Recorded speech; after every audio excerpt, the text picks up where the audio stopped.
Good morning all of you. मेरा नाम नीरज त्रिपाठी है और संकल्प स्टडी सर्कल में आप सभी का स्वागत है। इसके पहले वाले वीडियो में हम लोगों ने पाचन तंत्र डाइजेस्टिव सिस्टम का पहला पार्ट कंप्लीट किया था और हम इसमें दूसरा पार्ट कंप्लीट करेंगे और तीसरे पार्ट में डाइजेस्टिव सिस्टम से जितने भी क्वेश्चन आज तक पूछे गए हैं उसके बारे में हम अध्ययन करेंगे। ठीक है, तो आज इस पार्ट में आगे बढ़ते हैं। देखिए, हम लोगों ने पाचन क्रिया के बारे में लगभग आधा पढ़ लिया था। देखिए, महत्वपूर्ण चीज क्या थी, हमारी पाचन क्रिया कहाँ से प्रारंभ होती है? मुख से प्रारंभ होती है और छोटी आंत तक जाती है। ठीक है, छोटी आंत तक हमारा क्या होता है? पाचन होता है। ठीक है, तो सबसे पहला पाचन कहाँ से होता है ये सब हम लोगों ने पढ़ा था। तो सबसे पहला पाचन होता है मुख गुहा से, यानी बुक्कल कैविटी से। ठीक है, बुक्कल कैविटी मुख गुहा से पाचन क्रिया चालू होती है। तो मुख में क्या होता है? दांत और जीवा, यानी कि टीथ और टंग। तो इनके माध्यम से पाचन क्रिया आगे की ओर बढ़ती है। इसके बारे में मैंने पिछले वीडियो में बता दिया, अगर आपने नहीं देखा तो एक बार उस वीडियो को जरूर देखिएगा। ठीक है, आज हम उसके आगे से चलेंगे।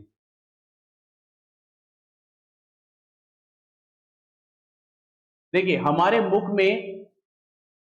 मुख में स्लेवरी ग्लैंड पाई जाती है जिसे कहते हैं लार ग्रंथि। ठीक है, और ये जो लार ग्रंथि होती है ये स्लाइवा का सिक्रीशन करती है, यानी लार को स्रावित करती है। ठीक है, तो इसके बारे में हमने पढ़ा था कि एक दिन में एक एडल्ट यानी कि एक आदमी में कितना लार निकलता है, तो वो 1.5 लीटर निकलता है, यानी 1.5 लीटर एक दिन में लार का क्या होता है? श्रवण होता है। ठीक है, स्लेवरी ग्लैंड 3 प्रकार की होती है, इसके बारे में उन्होंने पढ़ लिया था, अलग अलग जगह ये होती है। ठीक है, और मुख में 2 प्रकार के एंजाइम पाए जाते हैं, लाइसोजाइम और टाइलिन। ठीक है, मेन 2 ही प्रकार के पाए जाते हैं, लाइसोजाइम और टाइलिन। तो लाइसोजाइम क्या काम करता है? ये हमारे लार में उपस्थित, ठीक है, ये हमारे लार में उपस्थित होता है और ये भोजन से आए हुए जितने भी माइक्रोऑर्गेनिज्म, जितने भी कीटाणु है उसको खत्म करने का काम करता है। और टाइलिन क्या काम करता है? टाइलिन जो होता है वो स्टार्च मंड को माल्टोज शर्करा में कन्वर्ट करता है। इतना हम लोगों ने पढ़ लिया था। ठीक है, उसके बाद हम लोगों ने अगला पढ़ा था ग्रसनी फेरिंग्स के क्या काम करता है इसके बारे में पढ़ा था। तो फेरिंग्स क्या काम करता है? देखिए, फेरिंग्स के जैसे ही भोजन अंदर की ओर जाता है, फेरिंग्स एक मार्ग प्रदान करता है। ठीक है, और इसी के पास लगा होता है एपिग्लोटिस।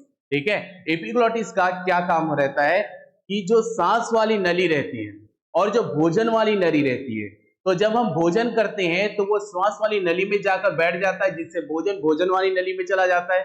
और जब हम भोजन करते हैं तो वो श्वास वाली नली में बढ़ जाता है। ठीक है, जिससे भोजन भोजन वाली नली में जाता है। ठीक है, और जब हम सांस लेते हैं तो वो भोजन वाली नली में बैठ जाता है, जिससे सांस जो है वो श्वास वाली नली में चला जाता है। इसके बारे में हम अध्ययन कर चुके थे। ठीक है, अब इसके बाद आता है आपका इसोफेगस। ये 25 सेंटीमीटर लंबी नली होती है। ठीक है, जिसके सहारे से भोजन नीचे तक जाता है, अमाशय तक। ठीक है, यहां तक हो गया था। ठीक है, आज हमको पढ़ना है अमाशय के बारे में, यानी कि स्टमक के बारे में। चलिए यहां से चालू करते हैं। देखिए, सबसे पहली चीज तो आपको ये याद करनी है कि हमारा जो भोजन रहता है वो अमाशय में 4 से 5 घंटा रहता है। ठीक है, एग्जैक्ट बोलेंगे तो 4 घंटा। ठीक है, 4 घंटे तक वहां रहता है। ठीक है, और वहीं पर अलग अलग क्रियाएं होती है। देखिए कैसे, जब हमारा भोजन जो है वो इसोफेगस के माध्यम से, ठीक है, ग्रास नली के माध्यम से हमारे जो स्टमक, ठीक है, स्टमक के पहले भाग में आता है। पहला भाग इसको बोला जाता है कार्डियक, दूसरा भाग होता है फंडिक और तीसरा भाग होता है पाइलोरिक। इसका मैं स्ट्रक्चर बना देता हूं।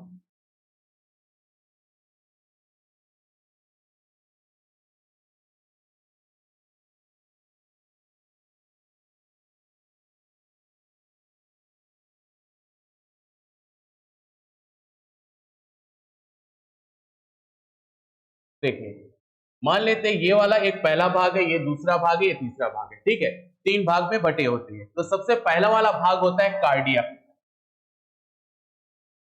दूसरा होता है आपका फंड और तीसरा भाग होता है आपका पाइलोरस। ठीक है, तीसरा भाग होता है पाइलोरस। ठीक है, ये 3 भाग होता है। ठीक है, कार्डियक होता है, फंडिक होता है और पाइलोरस होता है, ये 3 भाग होते हैं। ठीक है, अमाशय के ये 3 भाग होते हैं। ठीक है, क्रम से याद कर लीजिए। सबसे पहला क्या होता है? सबसे पहला होता है कार्डियक, दूसरा फंडिक, तीसरा pyloric. Cardiac, fundic, pyloric, cardiac, fundic और पाइलोरिक, 3 भाग होते हैं। ठीक है, अब इसके बारे में देखते हैं। देखिए, जैसे ही हमारा भोजन यहाँ से इसोफेगस से आपके अमाशय में आ जाता है, ठीक है, अमाशय में आता है, तो इसके आने से पहले ही गैस्ट्रिक ग्लैंड जो होती है वो एक्टिवेट हो जाती है। और गैस्ट्रिक ग्लैंड जैसे ही एक्टिवेट होती है, ये जो तीन जो कोशिकाएं रहती हैं, एक म्यूकस सेल रहती है, ऑक्जेंटिक सेल रहती है, जाइमोजल सेल रहती है, ये तीनों कोशिकाएं एक्टिवेट हो जाती हैं और इससे म्यूकस सेल से म्यूकस निकलता है, ऑक्जेंटिक सेल से एचसीएल निकलता है, जाइमोजल सेल से एंजाइम्स का श्रवण होता है, ठीक है, ये तीनों निकलते हैं। तो ये तीनों बहुत महत्वपूर्ण काम करते हैं। देखिए गैस्ट्रिक ग्लैंड से क्या निकलता है, गैस्ट्रिक जूस निकलता है, ठीक है, और ये गैस्ट्रिक जूस में ये सब मौजूद होते हैं। अब यहाँ पर होता क्या है क्रिया, ये देखिए, जैसे ही हमारा भोजन ये अमाशय के पहले वाले भाग में आता है, तुरंत जो होता है ये म्यूकस जो होता है, ठीक है, एक म्यूकस यानी कि एक लसलसा पदार्थ जो है वो स्रावित होता है और ये लसलसा पदार्थ जो है ये आपके अमाशय के किनारे वाले भाग में, किनारे वाले भाग में पूरी तरीके से क्या हो जाता है, एक प्रकार का बॉर्डर बना देता है। अमाशय के किनारे भाग में पूरा क्या बना देगा, एक बॉर्डर बना देता है, ठीक है। और जैसे ही आपका भोजन इसमें आता है, तुरंत उसके बाद क्या होता है, एचसीएल स्रावित होता है और आपके जो भोजन आता है, जो यहां से ऊपर से जो भोजन आया, ठीक है, उसमें पूरी तरीके से क्या हो जाता है, एचसीएल पूरी तरीके से उसमें मिक्स हो जाता है, ठीक है। और मिक्स होने के बाद एचसीएल के प्रमुख तीन काम होते हैं। सबसे पहला काम ये होता है कि जो लाइसोसोम, देखो लाइसोसोम का काम क्या रहता है, जो लार में प्रेजेंट रहता है और जो भोजन के साथ जो कीटाणु आए रहते हैं, जो माइक्रो ऑर्गेनिज्म आए रहते हैं, उसको खत्म करने का काम करता है, लेकिन पूरी तरीके से खत्म नहीं कर पाता। तो भोजन के साथ जो माइक्रो ऑर्गेनिज्म यहाँ पर प्रेजेंट होते हैं, जो यहाँ तक आ जाते हैं, उनको खत्म करने का काम कौन करता है, आपका एचसीएल करता है। तो एचसीएल का सबसे पहला काम ये होता है कि जो माइक्रो ऑर्गेनिज्म जो प्रेजेंट रहते हैं, जिसको लाइसोसोम नहीं मार पाया है, उसको यहाँ पर क्या करता है, एचसीएल उनको किल कर देता है। यानी कि पहला काम ये हो गया। दूसरा काम क्या रहता है, एचसीएल यानी एसिड होता है, एसिड का काम क्या रहता है, गलाना। तो क्या रहता है, ये भोजन को गलाने का काम करता है, यानी भोजन को तोड़ने का काम करता है, ठीक है। और तीसरा जो इसका काम होता है, ये पेप्सिन को एक्टिवेट कर देता है। ये पेप्सिन को क्या करता है, एक्टिवेट करने का काम करता है। ये तीन काम होता है। तो जैसे ही हमारा भोजन ये अमाशय में आता है, ठीक है, तो इसके बाद ये पूरी एक लेयर लगी होती है, ठीक है, ये लसलसे पदार्थ की एक लेयर लगी होती है, म्यूकस की पूरी क्या होती है, एक लेयर लगी होती है। और ये लेयर का मेन काम क्या होता है, जो एचसीएल रहता है, जो भोजन से पूरी तरीके से एचसीएल जो पूरी तरीके से मिक्स रहता है, वो ये जो कोमल कोशिकाएं रहती हैं, इसको डैमेज ना करे, इसीलिए पूरी तरीके से लसलसे पदार्थ यानी म्यूकस का पूरी तरीके से चारों तरफ क्या हो जाता है, कवर हो जाता है, ठीक है, चारों तरफ कवर हो जाता है। और ये जो म्यूकस है, ऐसा बोला जाता है कि ये क्षारी होता है। म्यूकस जो रहता है क्षारी होता है और आपका भोजन जो है पूरा एचसीएल से पूरी तरीके से मिक्स हो गया है, यानी आपका भोजन क्या हो गया है, अम्लीय हो गया है। तो ठीक है, तो ये अम्लीय भाग बीच में है, क्षारी भाग किनारे है। तो क्षारी और अम्लीय जब एक दूसरे के पास आते हैं तो अपने आप को क्या कर देते हैं, न्यूट्रल कर देते हैं, जिसके कारण ये जो कोमल कोशिकाएं रहती है हमारे अमाशय की, पूरी तरीके से सेफ रहती है, इनको कोई प्रॉब्लम नहीं होता है। तो अब हमारा जो भोजन है वो पूरा एचसीएल से मिक्स हो गया है, एचसीएल अपना काम भी कर दिया गया है, ठीक है, काम कर दिया है, ठीक है, इसलिए पूरा भोजन क्या हो जाता है, अम्लीय हो जाता है। यानी कि अमाशय में भोजन कैसा नेचर का होता है, अम्लीय नेचर का होता है, क्योंकि वहां पर एचसीएल पूरी तरीके से मिक्स हो जाता है, ठीक है। अब यहां पर तो हो गया। अब भोजन यहां पर कितने घंटे रहता है, 4 घंटे। प्रॉपर क्या होता है, वो एचसीएल के माध्यम से छोटे छोटे टुकड़ों में क्या हो जाता है, वो विभाजित होने लगता है, गलने लगता है, आपका भोजन पूरी तरीके से टूटने लगता है, ठीक है। यहां से यहां पर 2 प्रमुख एंजाइम रहते हैं जो क्रिया करते हैं, और वो जो एंजाइम रहते हैं आपके पेप्सिन और रेनिन। म्यूसिन भी एंजाइम रहता है, लेकिन ये क्या करता है, म्यूकस का कितना श्रावण होगा, यानी जो लसलसा पदार्थ रहता है, म्यूकस का रहता है, जो म्यूकस रहता है उसका कितना मात्रा निकलेगा, ये उसको कंट्रोल करता है, ठीक है। पेप्सिन और जो रेनिन रहते हैं ये बड़े इंपॉर्टेंट रहते हैं। पेप्सिन का काम क्या होता है, ये देख लेते हैं। पेप्सिन का मेन काम क्या रहता है, ठीक है। पेप्सिन जो रहता है वो प्रोटीन पर डायरेक्ट अटैक करता है। ये प्रोटीन का वेट करता है और प्रोटीन को पकड़ता है और उसको किस में कन्वर्ट कर देता है, पेप्टोन्स में कन्वर्ट कर देता है। यानी प्रोटीन को किस में कन्वर्ट करता है? पेप्टोन में कन्वर्ट करता है। पेप्सिन का काम ही यही रहता है, वो प्रोटीन को पकड़ता है, बाकी से उसको कोई मतलब नहीं, वो प्रोटीन को पकड़ेगा और उसको पेप्टोन में कन्वर्ट कर देगा। जितना इजी हो सके उतना याद कर लो। प्रोटीन को किस में कन्वर्ट करता है? पेप्टोन में, ठीक है। अब दूसरा जो है, दूसरा एंजाइम जो है वो रेनिन है। रेनिन क्या काम करता है? रेनिन वेट करता है किसका? जो हम दूध पीते हैं, ठीक है। दूध में केसिन प्रोटीन होता है। दूध में कौन सा प्रोटीन होता है? केसिन प्रोटीन होता है। और उसी केसिन प्रोटीन को कैल्शियम पैराकेसिनेट में कन्वर्ट करने का काम कौन करता है? आपका रेनिन करता है। रेनिन क्या काम करता है? जो आपके दूध में जो केसिन प्रोटीन होता है उसको कैल्शियम पैराकेसिनेट में क्या करता है? परिवर्तित कर देता है। और कैल्शियम पैराकेसिनेट कैसा दिखता है? दही के जैसा। इसीलिए छोटे जब बच्चे उल्टी करते हैं तो पीते दूध है, लेकिन जब उल्टी करती हैं तो देखना वो छोटे छोटे दही के समान वो दिखता है जब उल्टी करते हैं तो, ठीक है। तो यानी कि केसिन क्या काम करता है? दूध से दही में परिवर्तित करता है, एक सिंपल भाषा में बोल सकते हैं, ठीक है, याद रहेगा। तो जब ये दोनों कार्य हो जाता है, ठीक है, अब उसके बाद भोजन जो है, वो जो भोजन है वो क्या कहलाता है आपका? वो काइम कहलाता है। भोजन क्या कहलाता है? उसके बाद काइम कहलाता है, ठीक है। अब ये जो काइम है, जो पचा हुआ भोजन है, ये आगे की ओर जाता है, ठीक है। अब आगे की ओर जाएगा, देखो देखो, अमाशय में इसके पश्चात, देखो यहां लिखा हुआ है, अमाशय में इसके पश्चात भोजन को क्या कहते हैं? काइम कहते हैं, याद रखना। देखिए, जब भोजन आपका शुरुआत से देखे जाए तो भोजन जब लार के साथ मिलता है तो इसे बोलस कहा जाता है। और जब अमाशय में सारी क्रिया हो जाती है उसके बाद जैसे ही वो आगे जाता है उसे क्या कहा जाता है? काइम कहा जाता है, काइम, ठीक है।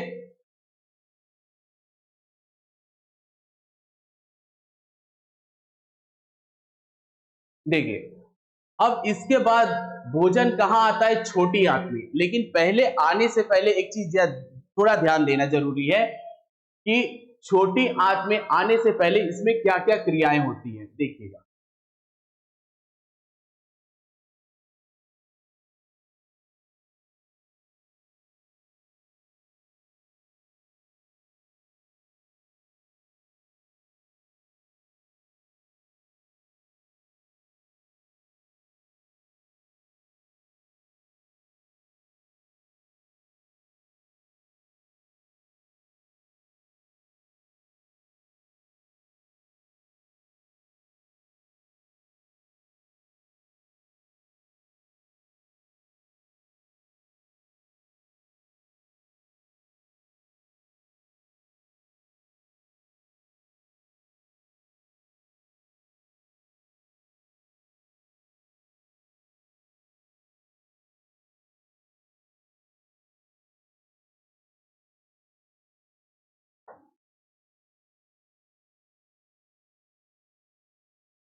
चलिए देखिए, एक छोटा सा स्ट्रक्चर मैंने बना दिया, देखिएगा, इसमें समझिएगा, ठीक है। देखिए, सबसे पहले ये इसोफेगस है, ये ऊपर से है इसोफेगस है, ठीक है। ये आपका क्या है? अमाशय है। यहां तक काम समझ में आ गया।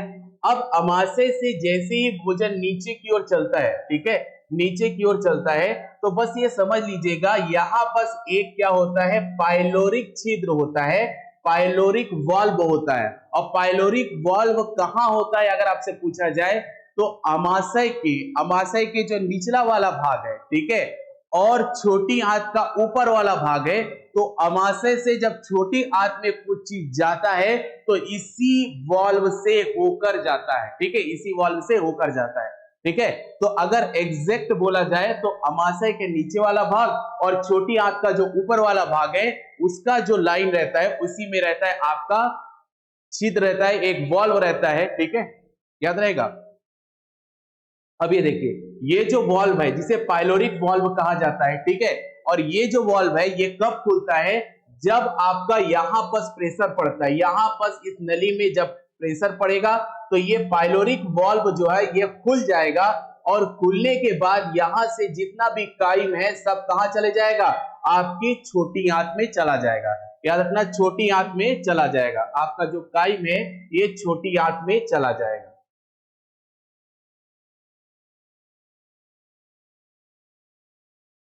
ठीक है, छोटी आंत में चला जाएगा। यानी कि ये जो रहता है यहां से नीचे और पीछे से ये जो बना हुआ है ये ग्रीन कलर का, ये है आपका बड़ी आंत। ठीक है, इसके पीछे से ये ज्वाइंट होता है। ठीक है, ज्वाइंट होता है। तो यहाँ पर पाइलोरिक वाल्व होता है और यही पाइलोरिक वाल्व तब खुलता है जब ये अमाशय के नीचे वाले भाग में, अमाशय के नीचे वाले भाग में क्या होता है, प्रेशर पड़ता है और प्रेशर पड़ने के बाद ये वाल्व खुल जाता है और ये सारा जो काइम है ये छोटी आंत से मतलब ये छोटी आंत के पहले वाले भाग में आ जाता है। एक चीज याद रखिएगा, ये वाल्व तभी खुलेगा जब ये अमाशय के पिछले वाले भाग में प्रेशर पड़ेगा तब, ना कि इसमें ये छोटी आंत में प्रेशर पड़ेगा तब, क्योंकि यहां पर प्रेशर पड़ेगा तभी ये खुलेगा। अगर ये इधर भी प्रेशर पड़ने से खुल जाएगा तो भोजन कभी कभी पेट में दबाव पड़ने के कारण ये फिर से ऊपर चला जाएगा और जिसके कारण जो पाचन की क्रिया है वो क्या हो जाएगी, बाधित हो जाएगी।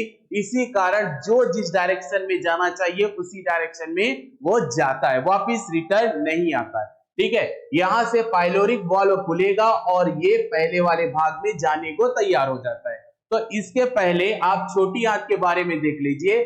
जो छोटी आंत होती है इसकी लंबाई 6 मीटर होती है और चौड़ाई 2.5 सेंटीमीटर। एक चीज याद रखिएगा, पाचन ऑर्गन्स में से सबसे लंबा ऑर्गन छोटी आंत होती है। ठीक है, ये सबसे लंबा ऑर्गन होती है। ठीक है, अब देखिए इसकी लंबाई 6 मीटर होती है, चौड़ाई 2.5 मीटर होती है। ठीक है, यह आहार नाल का सबसे लंबा भाग होता है। ठीक है, और यही पस याद रखिएगा, यही पस पूर्ण पाचन और पूर्ण अवशोषण की क्रिया होती है। ठीक है, पूर्ण पाचन और पूर्ण अवशोषण की क्रिया होती है। देखिए पाचन हमारे मुख से चालू हो जाता है, काम प्रोसेस चालू हो जाता है। ठीक है, लेकिन पाचन जो है वो हमारे जो स्टमक पेट रहता है ना, अमाशय, उसमें केवल पाचन होता है, लेकिन छोटी आंत में पाचन के साथ साथ क्या होता है, अवशोषण की भी क्रिया होती है। ये ध्यान रखना है। देखिए हमारी ये जो छोटी आंत रहती है इसके 3 भाग होते हैं। सबसे पहला वाला भाग होता है जिसे कहते हैं डियोडिनम। सबसे पहला वाला भाग रहता है जिसे कहते हैं डियोडिनम, बस याद रखिएगा। उसके बाद दूसरा वाला भाग होता है जिसे कहते हैं जेजुनम और तीसरा वाला भाग रहता है जिसे कहते हैं इलियम। डियोडिनम, जेजुनम, इलियम, डियोडिनम, जेजुनम और इलियम, डियोडिनम, जेजुनम और इलियम। आपके छोटी आंत के 3 भाग होते हैं, डियोडिनम, जेजुनम और इलियम। याद रहेगा? ठीक है, अब महत्वपूर्ण चीज देखते हैं। पहले मैं आपको पूरी स्टोरी बता देता हूं, फिर मैं आपको बताता हूं कि कौन कौन से एंजाइम कैसे काम करते हैं। अब ध्यान से देखिएगा। देखिएगा, जैसे आपका भोजन यहां से अमाशय में आता है, अमाशय से होके ये पाइलोरिक छिद्र से नीचे की ओर जैसे ही जाना चालू होता है तो उसके पहले ही एक एंजाइम जो है एक्टिवेट होता है जिसको बोला जाता है कोलोसिस्टोकाइनिन। कोलोसिस्टोकाइनिन एंजाइम ये एक्टिवेट होता है और ये एक्टिवेट होकर कहा जाता है आपके लीवर में, और लीवर को बताता है कि आप बाइल डक्ट यानी पित्त रस बनाना चालू कीजिए। तो इसके जैसे ये एंजाइम एक्टिवेट होता है तो लीवर को पता चलता है कि पित्त रस बनाना चालू करना है, क्योंकि भोजन आ रहा है, जो पचा हुआ काइम है वो कहां आ रहा है, छोटी आंत में आ रहा है। ठीक है, ध्यान से सुनिएगा, छोटी आंत में आने वाला है। तो जैसे ये एंजाइम एक्टिवेट होता है आपका लीवर में क्या बनना चालू हो जाता है, पित्त रस। पित्त रस हमेशा कहां बनता है, आपके लीवर में। ठीक है, लीवर में। ये आपका लीवर है रेड कलर का, इसे बोला जाता है यकृत। ठीक है, लीवर को यकृत कहते हैं। ठीक है, और अगर इसको उर्दू भाषा में बोले तो जिगर बोला जाता है। ठीक है, तो यकृत में क्या बनना चालू होता है, पित्त रस। याद रखना, पित्त रस बनता कहां है, यकृत में, और ये बहुत स्पीड प्रक्रिया होती है। ठीक है, इसमें पित्त रस बनता है, और ये जब पित्त रस यहां पर बन जाता है तो पित्त रस लीवर अपने पास नहीं रखता, पित्त रस लीवर कहां भेज देता है, आपका पित्ताशय में। पित्ताशय में लीवर क्या होता है, सॉरी, पित्ताशय में पित्त रस क्या होता है, स्टोर होता है। तो पित्त रस बनाता कौन है, तो बनाता है लीवर यानी यकृत। लेकिन स्टोर कौन करता है? तो स्टोर ये करता है, इसका क्या नाम है? आपका पित्ताशय या गल ब्लडर। ठीक है, यही क्या करता है? पित्त रस को पूरी तरीके से क्या करता है? स्टोर करता है। ठीक है, स्टोर करके रखे रहता है। और ये क्रिया इतनी स्पीड होती है, इसीलिए कभी भी अगर आपसे पूछेगा कि पित्त रस का बनना कौन सी अभिक्रिया है, कैसी अभिक्रिया है, तो ये प्रत्यावर्ती अभिक्रिया है। अब प्रत्यावर्ती अभिक्रिया को इंग्लिश में बोलते हैं रिफ्लेक्ट एक्शन। और ये जो प्रत्यावर्ती क्रिया है ये बहुत स्पीड होती है, इसीलिए प्रत्यावर्ती क्रिया को रेगुलेट करने का काम कौन करता है? हमारा स्पाइनल कॉर्ड। ये ब्रेन से नहीं चलती, ये स्पाइनल कॉर्ड से चलती है। स्पाइनल कॉर्ड आपसे पीछे होता है, जिसको द्वितीय दिमाग कहा जाता है, सेकंड ब्रेन कहा जाता है। और एक छोटी सी बात बता देता है स्पाइनल कॉर्ड के बारे में। देखिए, स्पाइनल कॉर्ड को द्वितीय ब्रेन कहा जाता है। ठीक है, और ये महत्वपूर्ण बात ये होती है कि जब आप कोई काम कर रहे होते, जैसे एग्जाम्पल पढ़ रहे हो या कोई मूवी देख रहे हो, किसी सिनेमा हॉल में बैठ के मूवी देख रहे हो, तो आपका जो ब्रेन है, आपका जो दिमाग है, वो पूरी तरीके से उस मूवी को देख रहा है। यानी पूरा ध्यान कहाँ है आपका? पिक्चर देखने में। ठीक है, या आप पढ़ाई कर रहे हो तो पूरा ध्यान कहाँ है? पढ़ाई करने में। और उस बीच में जो छोटी छोटी क्रियाएं होती है, जैसे खुजली हुई, मच्छर बैठा है, या कुछ चीज सामान इधर से उठा के उधर रखना है, या कुछ इधर रखना है, तो ये सारी जो क्रियाएं रहती है वो स्पाइनल कॉर्ड के द्वारा संपन्न होती है। क्यों? क्योंकि आपका ब्रेन तो एक काम में पूरी तरीके से बिजी है। तो जब ब्रेन बिजी रहता है और जो छोटे मोटे काम करना रहता है, तो ये काम कौन कराता है? Spinal cord. याद रखना, स्पाइनल कॉर्ड। जैसे आप चल रहे हैं, कोई आदमी बैठा है, उसको ऐसे करके कर दिया तो तुरंत ऐसे हो जाएगा। ठीक है, यानी कि ऐसी क्रिया जो बहुत स्पीड होती है, जो एकदम मिनिमम से मिनिमम सेकंड में होती है, तो ऐसी क्रिया का ऑपरेट जो होता है और कंट्रोल जो होता है वो स्पाइनल कॉर्ड से होता है, ना कि ब्रेन से। तो ये वाली जो क्रिया है जिसमें पित्त रस का निर्माण होता है, तो पित्त रस का निर्माण कहाँ होता है? यकृत में। और स्टोर कहाँ होता है? पित्ताशय यानी गल ब्लैडर में। तो ये जो क्रिया रहती है ये प्रत्यावर्ती क्रिया, अगर पूछेगा तो यही सही आंसर है, और ये बहुत क्वेश्चन पूछा जाता है। यहां पर ये स्टोर हो जाता है। ठीक है, पूरी तरीके से यहां पर क्या हो जाता है? स्टोर हो जाता है। और ये पित्त रस कैसा होता है? ये क्षारी होता है। ठीक है, पित्त रस क्या होता है? क्षारी होता है। इसका 7.7 pH होता है, और जिसका pH मान 7 से अधिक हुआ यानी वो क्या होगा? क्षारी होगा। ठीक है, याद रहेगा। तो यहां पर आपका पित्त रस जो होता है वो क्या हो जाता है? स्टोर हो जाता है।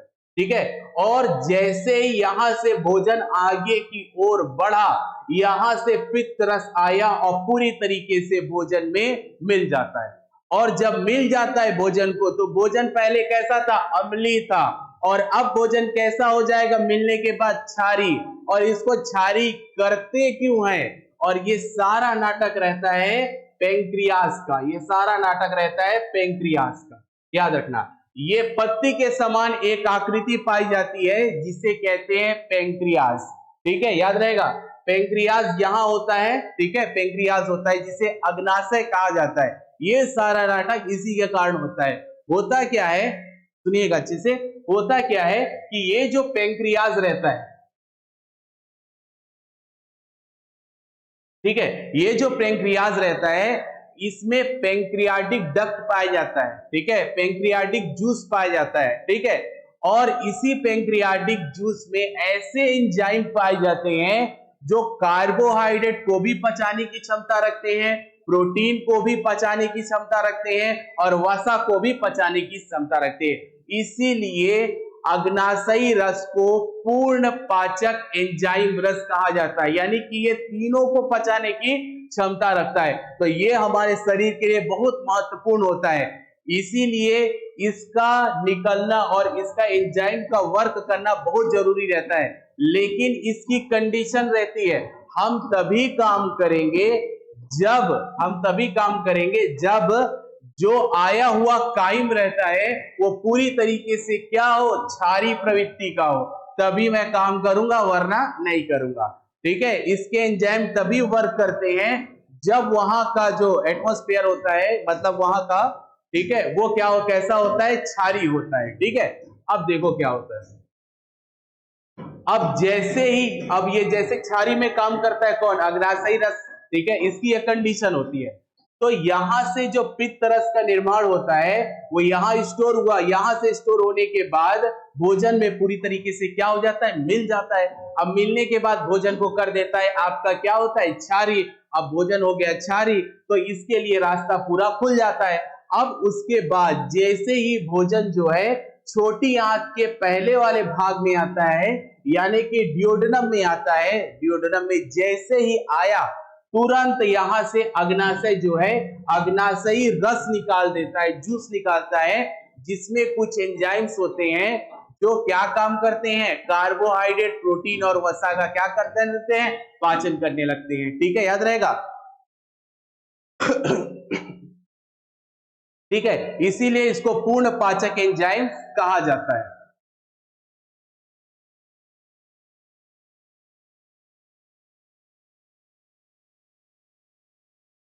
ठीक है, एक और चीज आप ध्यान रखिएगा, अग्नाशय से अग्नाशय को एक्टिवेट करता कौन है। देखिए, अग्नाशय एक्टिवेट होगा तभी अग्नाशयी रस बनाएगा, और अग्नाशयी रस निकल के आएगा तभी उसमें क्या प्रेजेंट रहता है, एंजाइम प्रेजेंट रहता है, तभी वो कार्य करेगा। तो अग्नाशय को एक्टिवेट करने का काम कौन करता है, सिक्रेटिन। ठीक है, जैसे हम लीवर को एक्टिवेट किए थे कि वो पित्त रस निकाले, वैसे ही हमने किसको एक्टिवेट कर दिया था, अग्नाशय को एक्टिवेट कर दिया था कि वो अग्नाशयी रस बनाए। ठीक है, तो अग्नाशयी रस बनाने के लिए कौन सा हार्मोन उसको उत्तेजित करता है, सिक्रेटिन। सिक्रेटिन, ठीक है, सिक्रेटिन हार्मोन उसको क्या करता है, उत्तेजित करता है। ठीक है, सिक्रेटिन हार्मोन उसको क्या करता है, उत्तेजित करता है। ये सारा पीडीएफ आपको मिल जाएगा। ठीक है, उसका टेंशन मत लीजिएगा, जो मैं बोल रहा हूं उसको पूरी स्टोरी सुनिए बस। ठीक है,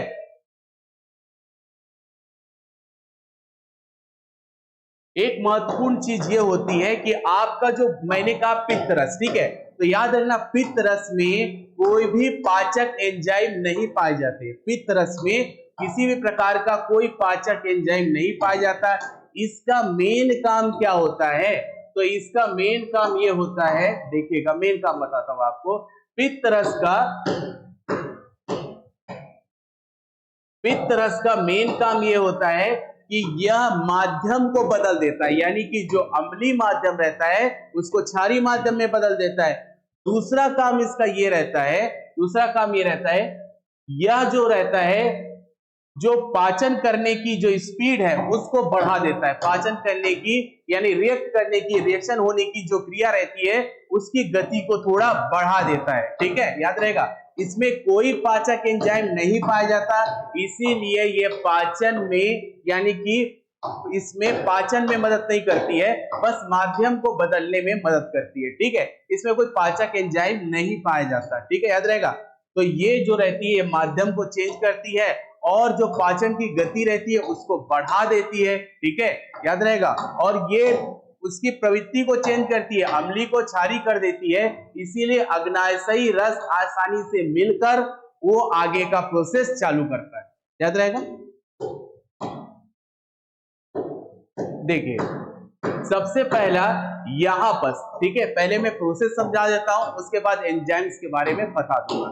ठीक है, यहां पर जैसे ही भोजन यहां पर आता है आपके सबसे पहले वाले भाग में, ठीक है, छोटी आंत के पहले वाले भाग में जैसे ही आता है अग्नाशयी रस पूरी तरीके से इसमें मिल जाता है और इसमें कार्बोहाइड्रेट, प्रोटीन और वसा का पाचन होने लगता है। तो ये सबसे पहला भोजन आया, भोजन टुकड़े टुकड़ों में टूट गया, इसलिए डॉट डॉट कर दिया हूं। ठीक है, तो इसमें पूरी तरीके से पाचन की क्रिया चलती है। ठीक है, उसके बाद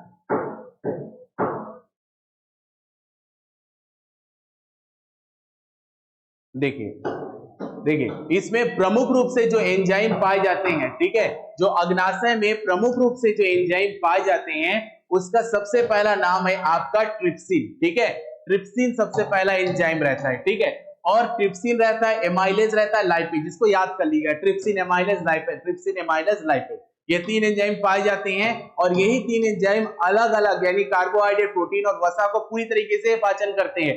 ठीक है, पूरी तरीके से तोड़ते हैं, किसी दूसरे चीज में परिवर्तित करते हैं, यानी कि ये तीनों में ये तीनों को किसी ना दूसरे चीज में कन्वर्ट करने के लिए या पाचन करने में माहिर होते हैं, इसीलिए ये तीनों कहाँ पाए जाते हैं, आपके अग्नाशयी रस में पाए जाते हैं। इसलिए अग्नाशयी रस को पूर्ण पाचक एंजाइम रस कहा जाता है, बस ये याद रखिएगा। ठीक है, तो इसमें आपका अग्नाशय में सबसे पहला ट्रिप्सिन पाया जाता है। देखिए ट्रिप्सिन क्या काम करता है, पेप्टोन को पॉलीपेप्टाइड और अमीनो एसिड में बदल देता है। अब महत्वपूर्ण चीज देखिएगा, हम ये जानते हैं कि पहले हमने पेप्सिन के बारे में पढ़ा था।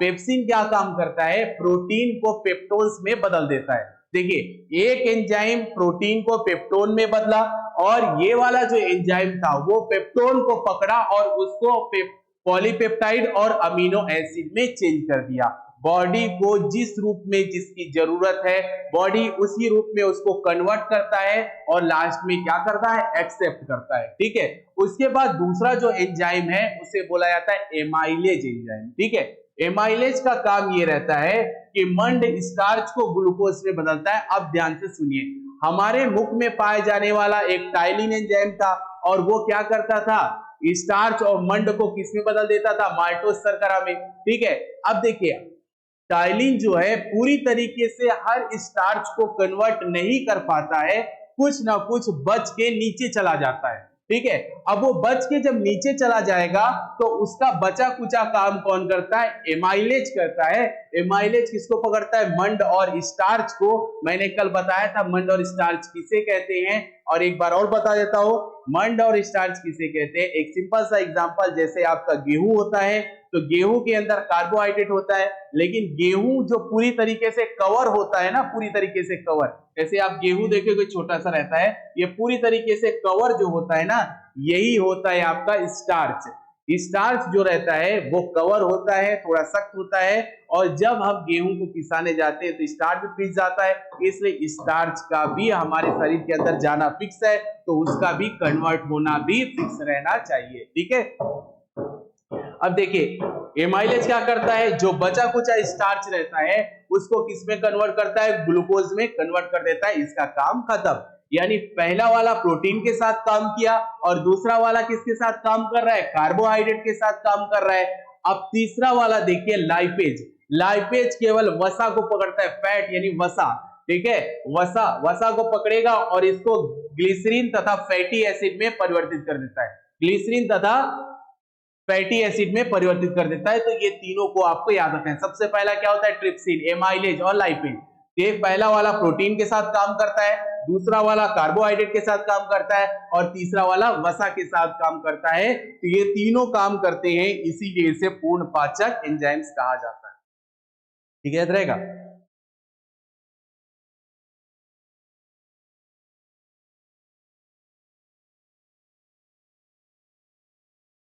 देखिए यहां पर पूरा, जैसे अग्नाशयी रस के साथ जो एंजाइम आए थे वो इस यहां पर रिएक्ट करे, अपना पूरा जो वर्क हो गया था उनका कंप्लीट, तब उसके बाद ये दूसरे वाले पार्ट में आता है। जब ये दूसरे वाले पार्ट में आ जाएगा तो ये पूरी तरीके से क्या हो जाता है, एक पूरी तरीके से ये वितरित हो जाता है, यानी पूरी तरीके से फैल जाता है। पूरी तरीके से क्या होता है, ये पूरी तरीके से फैल जाता है। ठीक है, अब फैलने पर ये पूरा छोटा छोटा टुकड़े के रूप में फैल जाता है। यानी ड्यूडेनम होता है, जेजुनम, जेजुनम में पूरी तरीके से ये जो पचा हुआ काइम रहता है ये पूरी तरीके से क्या रहता है, टुकड़ों में टूट टूट के फैल जाता है पूरा। और फैलने के बाद ये तीसरे वाले भाग में आता है जिसे कहते हैं इलियम। तीसरा वाला भाग क्या कहलाता है, इलियम। अब इलियम भाग में बड़ी महत्वपूर्ण क्रिया होती है। सबसे पहले इलियम में कौन सा रस आता है, तो इसमें इंटेस्टाइनल जूस आता है। ठीक है, इंटेस्टाइनल जूस जिसे आंतरिक रस कहा जाता है, वो कहां आता है, आपके इलियम में। और इलियम में एक और महत्वपूर्ण क्रिया होती है, इसमें अवशोषण की भी क्रिया होती है, क्योंकि इसमें क्या पाया जाता है, इसमें पाया जाता है इंटेस्टाइनल विलय। ठीक है, एक छोटे छोटे होते हैं, जैसे एग्जांपल के तौर पे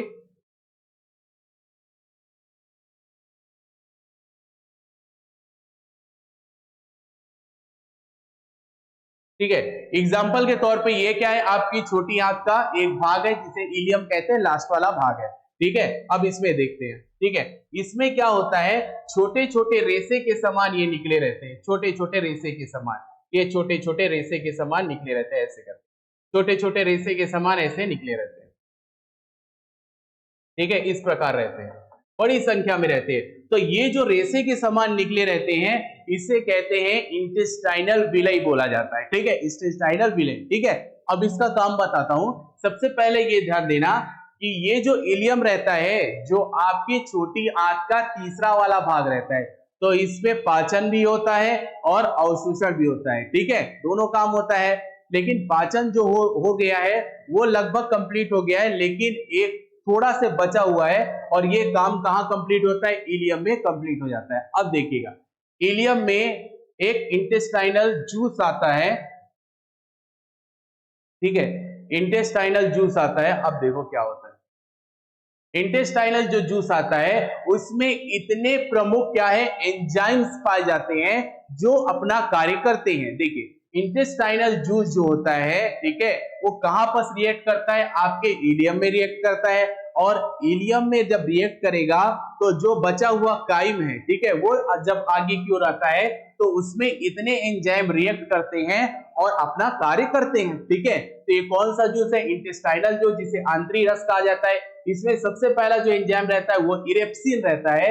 इरेप्सिन क्या काम करता है? जो बचा कुचा प्रोटीन रहता है, यानी जो शेष प्रोटीन रहता है, जो बच जाता है प्रोटीन, उस पर रिएक्ट करता है और उसको अमीनो एसिड में बदल देता है। देखिए, अमीनो एसिड में बदल देता है। एक खास चीज बता देता हूं, अमीनो एसिड से ही प्रोटीन का निर्माण होता है। 20 अमीनो एसिड मिलते हैं तब एक प्रोटीन का एक कण बनता है, और इसको बनाने का काम कौन करता है? राइबोसोम। तो उसी को क्या बोला जाता है? Protein factory. ये अलग से बता रहा हूं, प्रोटीन फैक्ट्री बोला जाता है। ठीक है, तो 20 अमीनो एसिड मिलकर एक क्या बनाते हैं? एक प्रोटीन बनाते हैं। ठीक है, तो यहां पर जो बचा कुचा प्रोटीन रहता है, देखिए हमारे शरीर में जैसे ही कुछ बचा रहेगा वो काम किसका होता है? दूसरे का। जैसे होता नहीं, एक बड़ी सी कंपनी में कुछ काम ये करेंगे तो इसमें कुछ साइन वो करेंगे, उसमें कुछ ये करेंगे, तो ऐसे कर करके काम कंप्लीट होता है। वैसे हमारी बॉडी में होता है, जो शेष प्रोटीन रहता है, सॉरी, जो शेष प्रोटीन जिसे पेप्टोन कहा जाता है, ठीक है, जो शेष पेप्टोन्स रहते हैं, जो शेष पेप्टोन रहते हैं, उसको इरेप्सिन किसमें कन्वर्ट कर देता है? अमीनो एसिड में कन्वर्ट कर देता है। ठीक है, और माल्टेज एंजाइम क्या करता है? वो जो माल्टेज शर्करा हम लोग जब स्टार्टिंग में मुख में पढ़े थे, तो एक एंजाइम पाया जाता था जिसे कहते हैं टाइलिन। टाइलिन क्या काम करता था? स्टार्च और मंड को माल्टोज शर्करा में परिवर्तित कर देता था। अब भैया माल्टोज शर्करा में परिवर्तित तो कर दिया, अब माल्टोज शर्करा को कौन चेंज करेगा? तो माल्टोज शर्करा को माल्टेज एंजाइम परिवर्तित करता है। कहां? छोटी आंत में। और ये किसमें कन्वर्ट करता है? ग्लूकोज में। लो भैया, ग्लूकोज में कन्वर्ट हो गया। बॉडी को अल्टीमेटली किसकी जरूरत पड़ती है? ग्लूकोज की जरूरत पड़ती है। ठीक है, लास्ट बताऊंगा ग्लूकोज के बाद क्या होता है। ठीक है, तो माल्टोज शर्करा ग्लूकोज में कन्वर्ट कर दिया माल्टेज एंजाइम में। ठीक है, अब उसके बाद आता है सुक्रेज एंजाइम। तो ये सुक्रेज एंजाइम क्या करता है? सुक्रोज जो शर्करा आता है उसे ग्लूकोज और फ्रक्टोज में बदल देता है। ठीक है, बस इसको याद रखने वाला। लैक्टेज एंजाइम जो रहता है वो लैक्टोज को ग्लूकोज और गैलेक्टोज में बदल देता है। उसके बाद लाइपेज एंजाइम रहता है, जो बची कुची जो वसा रहती है, ठीक है, उसको ग्लिसरीन और फैटी एसिड में बदल देता है। यानी कि इतने एंजाइम रहते हैं, और इतने एंजाइम क्या करते हैं? किसी ना किसी को उसमें बदलते हैं जिसमें बॉडी उसे आसानी से एक्सेप्ट कर लेती है। ठीक है, तो ये एंजाइम पाए जाते हैं आपकी छोटी आंत में। देखिए, छोटी आंत में जैसे ही पूरा प्रोसेस होता है, आपका जो मतलब कि जो यहां से आया पूरी तरीके से, अभी जो जितने भी एंजाइम पास थे उन्होंने अपना कार्य कर लिया पूरे तरीके से। छोटे छोटे अणुओं में आपका जो काई में टूट गया। अब यहां पर पाया जाता है इंटेस्टाइनल विलाई। इंटेस्टाइनल विलाई जो रहता है वो क्या काम करता है? अवशोषण करने का। आपके शरीर में जो भोजन गया था, अब वो पूरी तरीके से टूट चुका है। ठीक है, पूरी तरीके से टूट चुका है।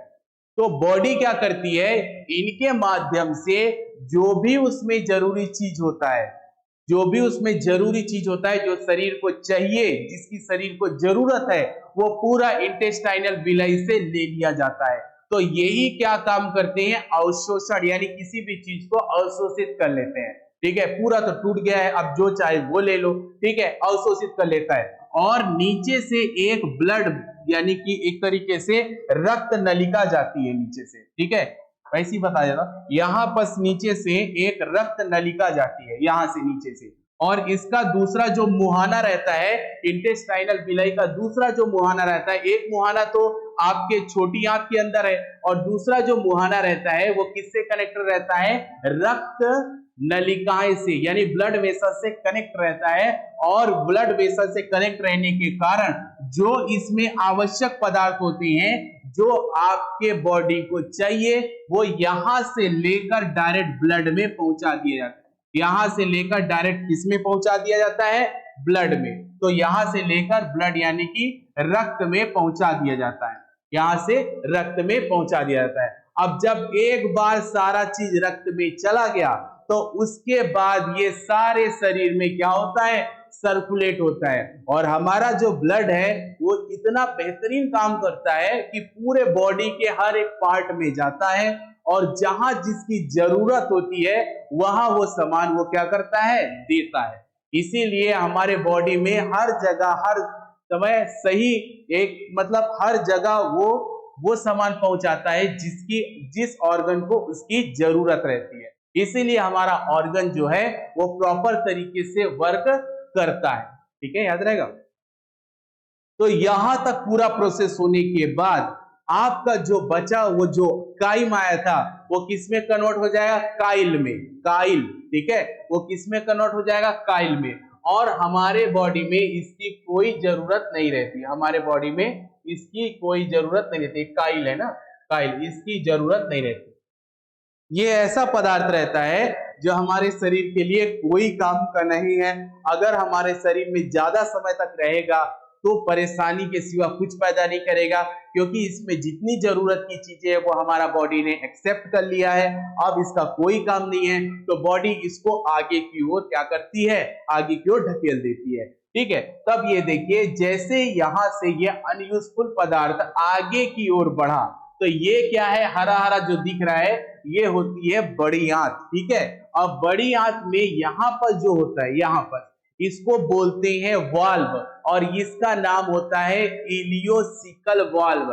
ठीक है, इलियोसिकल वाल्व, ये इलियो मतलब ये इलियम है इसी के नाम से। ठीक है, और ये वाला भाग है सिकम, याद रखिएगा ये वाला भाग है आपका इलियम और ये वाला जो भाग है ना, ये वाला जो भाग यहां से यहां तक ये वाला जो भाग है इसे बोलते हैं आपका सिकम। ठीक है, और ये सिकम के नीचे याद रखिएगा, सिकम के नीचे ये जो निकला रहता है, ठीक है, ये जो निकला वाला भाग रहता है सिकम के नीचे ये जो निकला रहता है इसी को बोलते हैं अपेंडिक्स। ठीक है, इसी को क्या बोला जाता है, अपेंडिक्स। तो ये जो रहता है ये वाला जो भाग रहता है ये वाला, ठीक है, ये जो बड़ी आंत का ये वाला जो भाग रहता है इसे बोला जाता है सिकम। ठीक है, और ये वाला जो भाग रहता है इसे कहते हैं आपका इलियम। और ये इलियम ये सिकम, तो ये वाला जो यहां पर आपका एक वाल्व पाया जाता है, आपका क्या पाया जाता है, वाल्व पाया जाता है। यहां पर एक वाल्व रहता है, एक गेट रहता है, एक दरवाजा रहता है। ठीक है, तो वो वाल्व को बोला जाता है इलियोसिकल वाल्व। और ये जो इलियोसिकल वाल्व है ये तभी खुलता है जब ये इलियम में यानी कि ये तीसरा वाला जो भाग है छोटी आंत का इसमें प्रेशर पड़ता है। इसमें प्रेशर पड़ा तो ये खुलेगा वरना नहीं खुलेगा। इसमें प्रेशर आएगा तभी ये वाल्व खुल जाता है और जितना भी अपशिष्ट पदार्थ है, जितना भी काइल है जो हमारे शरीर के लिए कोई काम का नहीं है, ठीक है, वो आगे की ओर जाता है, उसके साथ जल भी जाता है। ठीक है, यहां से आगे की ओर बढ़ता है। तो जो हमारा जो अपशिष्ट पदार्थ है वो आगे की ओर निकलता है, उसके साथ जल भी निकलता है, कुछ सॉल्ट भी निकल जाता है, कुछ मिनरल भी निकल जाता है। ठीक है, कभी कभी निकल जाता है। ठीक है, तो ये सारा चीज जो है आगे की ओर बढ़ता है, बड़ा, तो ये वाल्व खुलता है। अब ये वाल्व खुल गया तो ये सारा अपशिष्ट पदार्थ आपके बड़ी आंत में चला जाता है। अब बड़ी आंत में जाने के बाद जैसे पूरी तरीके से ये चला गया, ये वाल्व क्या हो जाएगा, बंद हो जाएगा। फिर भले ही इधर बड़ी आंत में चाहे जितना भी प्रेशर पड़े ये वाल्व खुलने वाला नहीं है। अगर ये खुल जाता है तो फिर से अपशिष्ट पदार्थ कहां आ जाएंगे, छोटी आंत में आ जाएंगे। और जो आने वाला चीज है जो इधर से आ रहा है उसके लिए क्या हो जाएगा, अवरोध पैदा हो जाएगा। और जो अवरोध अगर पैदा हो गया तो प्रक्रिया में रुकावट आ जाएगी, और प्रक्रिया में रुकावट आ गई तो फिर दिक्कत ही दिक्कत होती है। ठीक है, तो यहां से पूरी तरीके से ये यहाँ पर चला जाएगा। अब यहां से आगे की ओर प्रोसेस होती है। ठीक है, लेकिन यहां पर समझिएगा ये होता है सीकम वाला भाग होता है, ये सीकम भाग है, और ये जो रहता है ये होता है अपेंडिक्स। देखिए अपेंडिक्स जो होता है वो एक अवशेषी अंग होता है, जो अगर काट के अलग कर दिया जाए तो हमारे शरीर को कोई इफेक्ट नहीं होगा, लेकिन कभी कभी इसमें इन्फेक्शन हो जाता है और इन्फेक्शन की वजह से इसका आकार जो है वो बढ़ जाता है। जैसे नॉर्मल आकार इसका छोटा सा है, तो आकार जो होता है वो बढ़ जाता है, और बढ़ने के कारण इसमें दिक्कत पैदा हो जाती है। फिर अपेंडिक्स का ऑपरेशन करके उसको हटा दिया जाता है।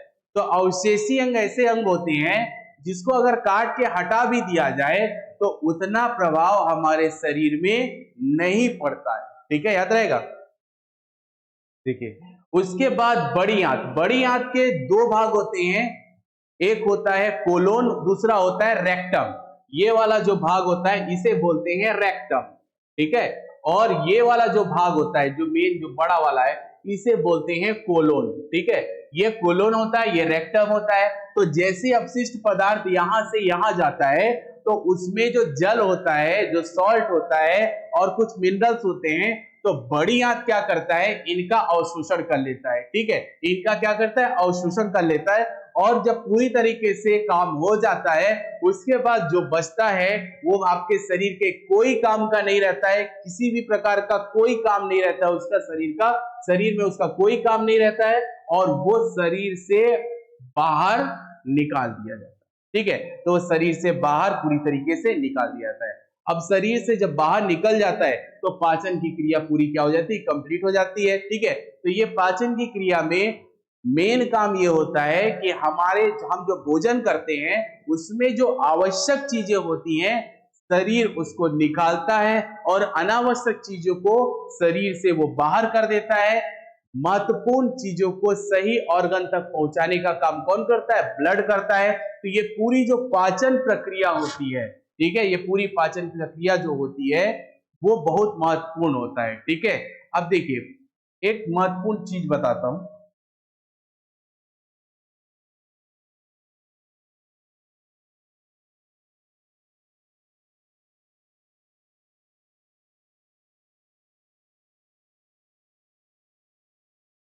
देखिए आपका जो ये जो पाचन होता है ना, मेनली पाचन जो क्रिया पूरी होती है, ठीक है, लास्ट में क्या बनता है, ग्लूकोज।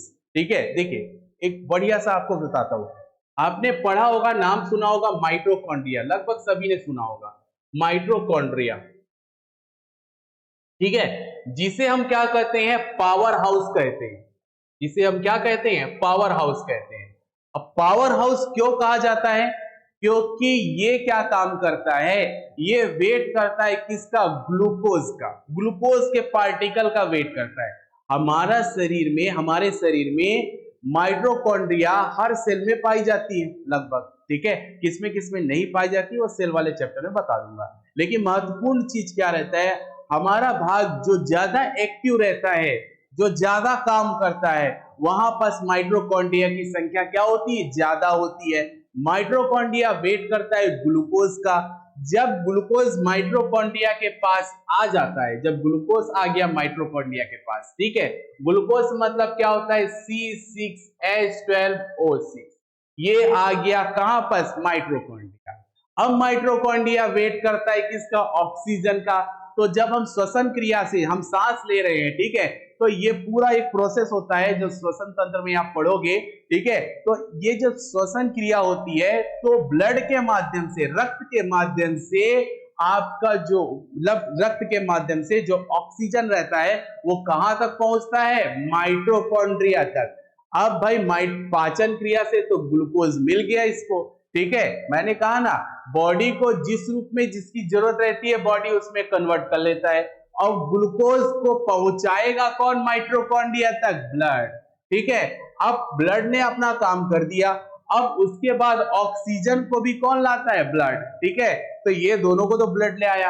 अब माइटोकॉन्ड्रिया पर दोनों आ गए, तो माइटोकॉन्ड्रिया तुरंत क्या करता है, इसका ऑक्सीडेशन कर देता है, यानी कि ऑक्सीजन से इसकी क्रिया कर देता है, ऑक्सीडेशन तुरंत। ठीक है, और जब ये ऑक्सीडेशन होगा तो क्या बनता है, कार्बन डाइऑक्साइड, जल, और क्या मिलेगा, एनर्जी। और इसी एनर्जी को हमारे शरीर की क्या करती है, जरूरत रहती है, क्योंकि माइटोकॉन्ड्रिया का काम क्या होता है, एनर्जी का प्रोडक्शन करना, इसलिए इसको पावर हाउस कहा जाता है। तो जितना एनर्जी का प्रोडक्शन करेगा हमारे बॉडी को, उतनी एनर्जी मिलेगी, हम दुगनी रफ्तार से काम करेंगे। ठीक है, तो माइटोकॉन्ड्रिया हमेशा उस अंग में ज्यादा एक्टिव होता है जो ज्यादा वर्क करता है। ठीक है, जैसे चीता है, चीता का कौन सा भाग ज्यादा एक्टिव रहता है, दौड़ने के लिए पैर, इसलिए पैरों में ज्यादा माइटोकॉन्ड्रिया होती है। ठीक है, तो जो अंग जिसका ज्यादा एक्टिव रहता है उसमें माइटोकॉन्ड्रिया की संख्या ज्यादा होती है, क्योंकि एनर्जी का लेवल वहां ज्यादा रखना है तो ज्यादा माइटोकॉन्ड्रिया होनी चाहिए। अगर ज्यादा माइटोकॉन्ड्रिया होगी तो ज्यादा क्या बनेगा, एनर्जी बनेगी। ठीक है, तो जो ग्लूकोज रहता है वो पाचन क्रिया से लास्ट में ग्लूकोज बना, ग्लूकोज का एक पार्टिकल गया, ऑक्सीजन गया, तुरंत उड़ा, तुरंत एनर्जी, फिर आया, फिर प्रक्रिया चलती है। इसी प्रकार प्रक्रिया कंटिन्यू चलती जाती है, एनर्जी का प्रोडक्शन करता रहता है और हमारे बॉडी को कंटिन्यू एनर्जी मिलती रहती है। ठीक है, तो ये होता है माइटोकॉन्ड्रिया। तो ये सारी जो क्रियाएं होती है ये पूरे माइटोकॉन्ड्रिया के लिए क्रिया होती है। ठीक है, समझ गए। अब प्रोटीन, याद रखना, प्रोटीन हमेशा 20 अमीनो एसिड से एक प्रोटीन बनता है। ये ऐसी जनरल चीजें तो बता रहा हूं। ठीक है, अब देखिए आगे हम लोग पढ़ते हैं। ये तो पाचन क्रिया हमने देख लिया। ठीक है, अब इंपॉर्टेंट चीज क्या है, ये लीवर। लीवर के बारे में हम देख लेते हैं। ठीक है, देखो लीवर जो है, अगर आपसे पूछेगा कि हमारे शरीर की सबसे बड़ी ग्रंथि क्या होती है, तो लीवर होती है। लेकिन अगर आपसे पूछेगा कि हमारे शरीर की सबसे बड़ी बहिस्रावी ग्रंथि कौन होती है, तो उसका आंसर आएगा लीवर। ठीक है, बहिस्रावी ग्रंथि कौन होती है, तो उसका आंसर आएगा आपका लीवर। ठीक है, याद रहेगा, लीवर उसका आंसर आएगा। ठीक है, बहिस्रावी एक्सोक्राइन ग्लैंड। ठीक है, हमारे शरीर की सबसे बड़ी एक्सोक्राइन ग्लैंड कौन होती है, लीवर होती है। ठीक है, समझ गए। तो इसका वजन कितना होता है, लीवर का वजन होता है करीबन 1.5 से 2 किलोग्राम। ठीक है, 1.5 से 2 किलो होती है इसका वजन होता है। ठीक है, अब ये स्थित कहाँ होती है, हमारी जो एब्डोमिनल कैविटी होती है। ठीक है, जहां पर हमारा अमाशय स्थित होता है, अग्नाशय स्थित होता है, ये सारा एब्डोमिनल कैविटी होती है, उदर गुहा।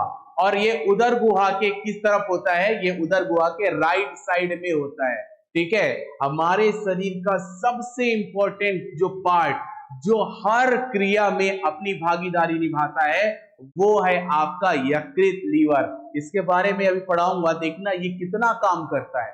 ठीक है, ठीक है, अगर सबसे व्यस्त बोलोगे ना तो ये भी एक व्यस्त अंग में है। सबसे व्यस्त तो आपका हार्ट होता है जो रात दिन काम करता है, ये भी एक व्यस्त अंग है। ठीक है, तो देखो इसकी स्ट्रक्चर जो होती है वो लमसम ऐसे होती है। ये पूरा, ये क्या है, आपका लीवर है। ये पूरा आपको जो दिख रहा है ये क्या है, आपका लीवर है। ठीक है, और लीवर के बीच में ये जो महाशय जी छुपे हुए हैं ना, इसे बोलते हैं गल ब्लैडर। ठीक है, ये बनाता है आपका पित्तरस और इसी को थमा देता है कि ले पकड़ इसको। ठीक है, और ये क्या करता है, इसको स्टोर करके रख लेता है। ठीक है, अब देखो एक नॉर्मल सी चीज बताता हूं।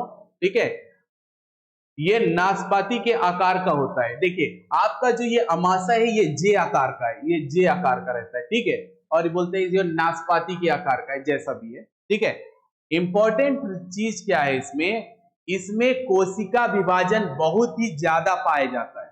ठीक है, एक सिंपल भाषा में समझे तो इसमें कोशिका विभाजन बहुत ही ज्यादा पाया जाता है, क्योंकि इसमें क्या होता है, हिपैटिक सेल्स होते हैं। सबसे पहले देखते हैं, मैं आपको लिख के समझा देता हूं।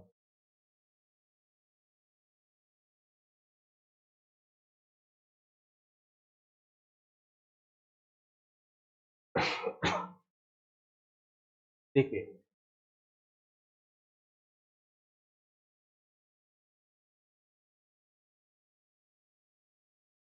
इसमें हिपैटिक सेल्स पाए जाते हैं। इसमें कैसे सेल्स पाए जाते हैं, हिपैटिक सेल्स पाए जाते हैं। और जो ये हिपैटिक सेल होते हैं ये क्या निर्माण करते हैं, ये पूरी तरीके से फैले होते हैं आपके लीवर में। ठीक है, लीवर में पहले होते हैं। कभी कभी लीवर में जब प्रॉब्लम होती है, हेपेटिक सेल्स में प्रॉब्लम हो जाती है, तो हेपेटाइटिस नाम की बीमारी हो जाती है। हेपेटाइटिस नाम की बीमारी होती है। रोग में इसको और डिटेल पढ़ेंगे, ठीक है।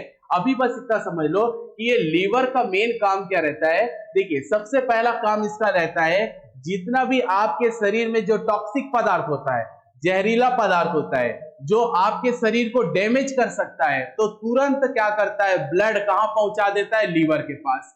जितना भी टॉक्सिक, जैसे मान लेते हैं शरीर में अमोनिया का निर्माण हो गया, ठीक है, पाचन क्रिया के द्वारा या आपका हीमोग्लोबिन के निर्माण के द्वारा कुछ ऐसे पदार्थ का निर्माण हो जाता है जो हमारे शरीर के लिए क्या रहते हैं, खतरनाक रहते हैं। उनकी ज्यादा मात्रा अगर हमारे शरीर में रही तो खतरनाक हो सकती है। तो इसीलिए जो शरीर में खतरनाक या टॉक्सिक पदार्थ होता है, जहरीला पदार्थ होता है, चाहे हम उसको बाहर से ले चाहे वो अंदर बने, सारा चीज कहां चला जाता है, आपका लीवर में, तुरंत लीवर में पहुंचा दिया जाता है। कुछ भी बनता है, जहरीला है, ठीक नहीं है, ठीक है, बॉडी के लिए तुरंत पहुंचा दो लीवर में, ठीक है, सारा चीज लीवर में। तो लीवर उसको क्या करता है, लीवर उसको दूसरे फॉर्म में कन्वर्ट कर देता है। यानी कि लीवर क्या काम करता है, उस जो खतरनाक चीज होता है उसको कम खतरनाक चीज में कन्वर्ट कर देता है। एग्जाम्पल के तौर पे हमारे शरीर में अगर अमोनिया बना, ठीक है, अमोनिया का निर्माण हुआ, अब ज्यादा मात्रा में अमोनिया अगर हमारे शरीर में होगा तो परेशानी पैदा कर सकता है। इसीलिए इस अमोनिया को लीवर क्या करेगा, यूरिया में कन्वर्ट कर देगा। इसको किसमें करेगा, यूरिया। यूरिया कम खतरनाक होता है, अमोनिया ज्यादा खतरनाक होता है, तो ये क्या का यूरिया में कन्वर्ट कर दिया। अब फिर यूरिया को किडनी के माध्यम से उसको बाहर कर दिया जाता है, मूत्र के माध्यम से बाहर कर दिया जाता है। यानी कहने का मतलब ये है कि बॉडी में कोई भी जहरीला या टॉक्सिक पदार्थ होता है या शरीर को नुकसान पहुंचाने वाला पदार्थ होता है, तो तुरंत ब्लड उसको कहां पहुंचा देता है, लीवर में। लीवर उसको कन्वर्ट कर देता है और कन्वर्ट करने के बाद उसको बॉडी से बाहर निकाल दिया जाता है। अब दूसरा चीज देखो, इसमें सेल डिवीजन बहुत ज्यादा होता है, यानी कोशिका विभाजन बहुत ज्यादा होता है।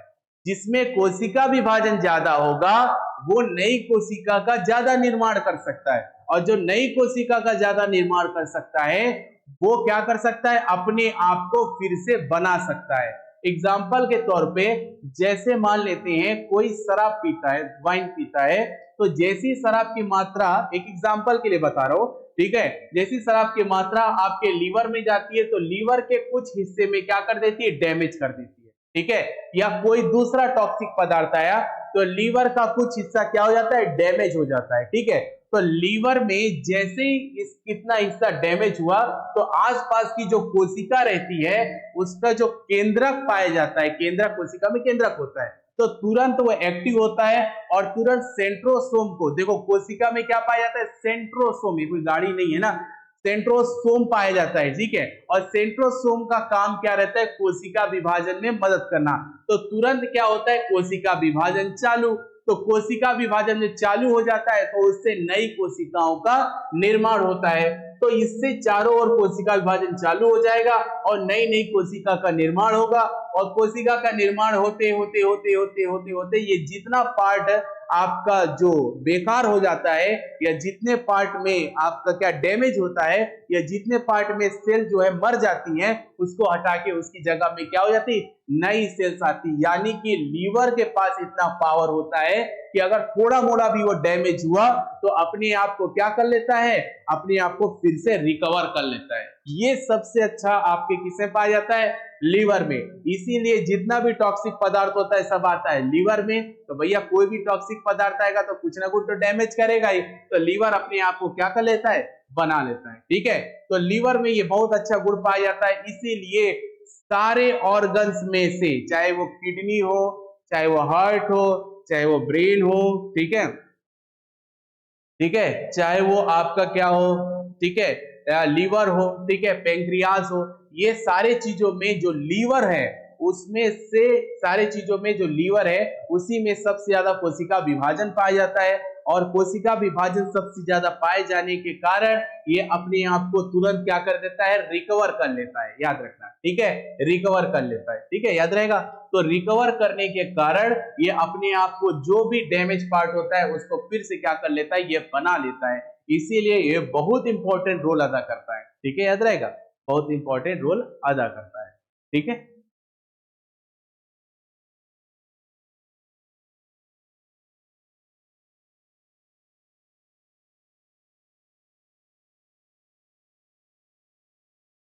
ठीक है।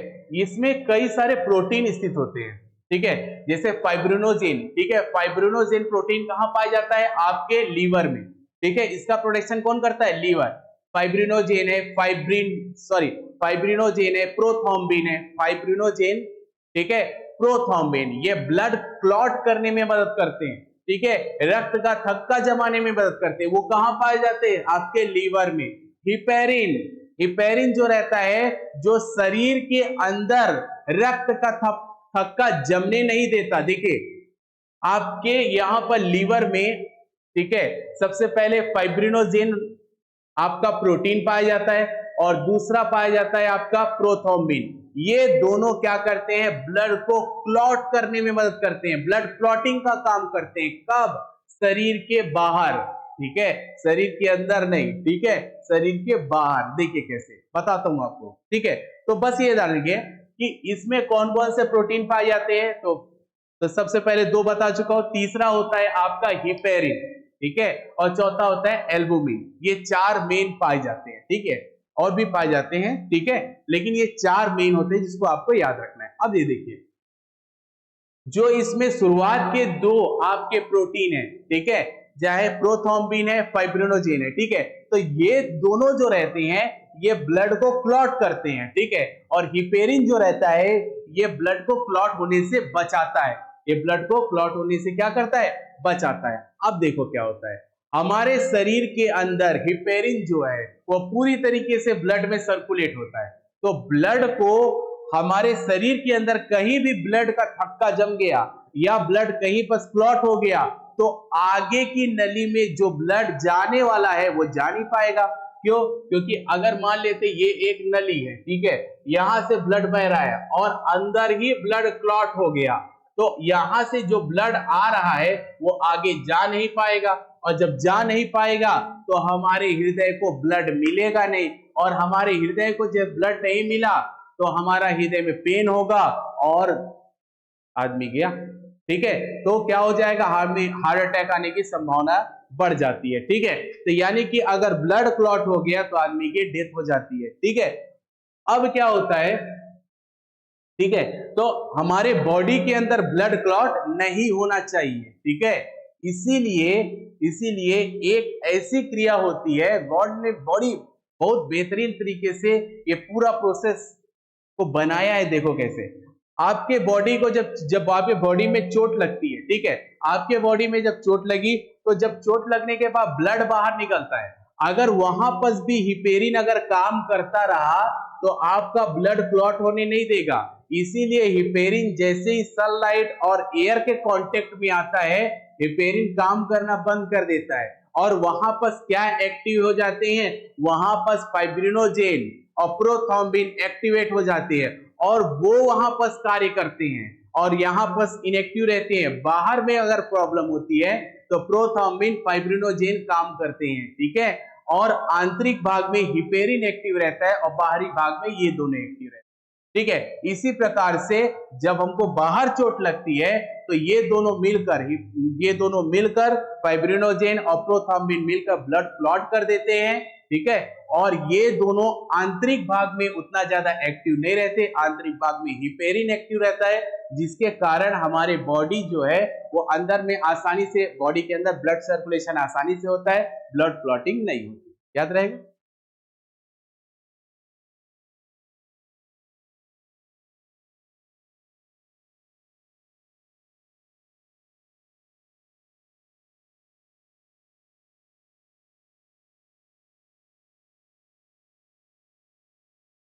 ठीक है, देखिए हमारे यहाँ पर लीवर में कुफर सेल पाई जाती है, हमारे लीवर में कुफर सेल पाई जाती है।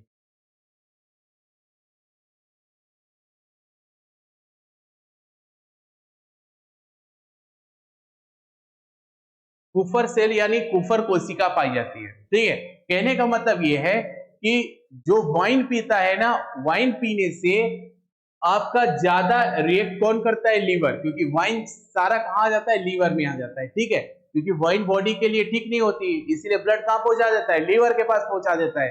तो लीवर में जो कुफर सेल होती है वो सबसे ज्यादा डैमेज किससे होती है? वाइन से होती है, ठीक है, वाइन से होती है। और जो जहर होता है, जैसे मान लेते हो कोई जहर पी गया, तो वो जहर भी डायरेक्ट कहाँ आ जाता है? आपके लीवर में।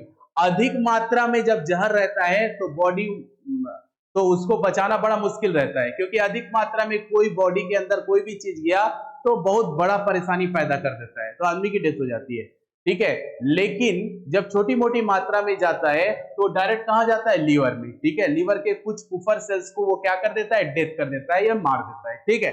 अब इंपॉर्टेंट चीज मैं बताना ये चाह रहा हूं कि सारा काम ये करता है टॉक्सिक पदार्थों का। इसीलिए जब कोई जहर पी लेता है या जहर से उसकी मौत होती है या दूसरा द्वारा पिलाया जाता है, तो हमेशा जांच किस पार्ट की होती है? तो लीवर की होती है, क्योंकि लीवर ही बताता है कि ये व्यक्ति जहर से मरा है कि नहीं। अगर लीवर में कुफर सेल बहुत अधिक मात्रा में डैमेज होंगे तब ये समझा जाता है कि कुछ जहरीला पदार्थ आया था जो कुफर सेल को बहुत अधिक मात्रा में डैमेज करके गया है। तो कभी भी कुछ भी होता है, अगर जहर से मृत्यु होती है तो हमेशा किसकी जांच की जाती है? आपके लीवर की, ठीक है, याद रहेगा। तो लीवर ही एक ऐसा चीज है जो जहरीले मात्रा को क्या करता है? कंट्रोल करता है। और जितना भी जहरीला आता है, जहरीला पदार्थ आता है बॉडी में, वो सारा का सारा कहाँ जाता है? लीवर में। तो लीवर की चेक होती है, चेकिंग इसी की होती है। देखिए कभी कभी क्या रहता है, आपके शरीर में बिलिरुबिन बनता है, ठीक है, आपके शरीर में कभी कभी क्या बनता ही है, ठीक है, आपके शरीर में बिलिरुबिन बनता है। और वो जो बिलिरुबिन रहता है ना, वो आपके शरीर के कोई काम का नहीं रहता, ठीक है। और बिलिरुबिन जो रहता है वो कलर में पीला रहता है। अगर कंटिन्यू बिलिरुबिन आपके शरीर में ब्लड के माध्यम से कहाँ आता है? लीवर में। तो लीवर क्या करता है? उसको यूरिया में कन्वर्ट करके उसको शरीर से बाहर निकाल देता है, ठीक है। कंटिन्यू देखो बिलिरुबिन के कारण आपका मल कैसा होता है? पीला होता है। तो कंटिन्यू बिलिरुबिन का निर्माण होता है, और बिलिरुबिन का जब निर्माण होता है तो यह मल के माध्यम से बाहर चला जाता है। लेकिन कभी कभी आपका जो लीवर है वो इसको एक्सेप्ट नहीं करता, जैसे लीवर प्रॉपर तरीके से कार्य नहीं कर रहा है, या लीवर में कोई प्रॉब्लम है, या लीवर संबंधी कोई दिक्कत हो रही है, तो लीवर प्रॉपर तरीके से वर्क नहीं करता। और जब लीवर प्रॉपर तरीके से वर्क नहीं करता है तो वो बिलिरुबिन को एक्सेप्ट नहीं करता और उसको परिवर्तित नहीं करता। इसीलिए हमारे शरीर में, हमारे ब्लड में बिलिरुबिन की मात्रा बहुत अधिक मात्रा में बढ़ जाती है, और बढ़ जाने के कारण हमारा शरीर में क्या पीलापन दिखने लगता है, और इसी को क्या कहते हैं? जॉन्डिस या पीलिया रोग कहते हैं, ठीक है। ये रोग के बारे में पूरा रोग के चैप्टर में पूरा डिटेल पढ़ेंगे। बस ऐसी बता रहा हूं कि जो जॉन्डिस बीमारी होती है, जॉन्डिस बीमारी, जो पीलिया बीमारी होती है, वो लीवर में जब इंफेक्शन हो जाता है या लीवर प्रॉपर तरीके से वर्क नहीं करता तो ऐसे प्रॉब्लम फेस होता है, ठीक है, याद रहेगा। तो लीवर अगर प्रॉपर तरीके से वर्क करता है तो ये ऐसा प्रॉब्लम नहीं आती है, क्योंकि लीवर क्या करता है? जो टॉक्सिक पदार्थ रहता है, जहरीला पदार्थ रहता है, उस किसी दूसरे में क्या कर देता है? वो कन्वर्ट कर देता है, ठीक है, इसलिए बाद में प्रॉब्लम नहीं आती।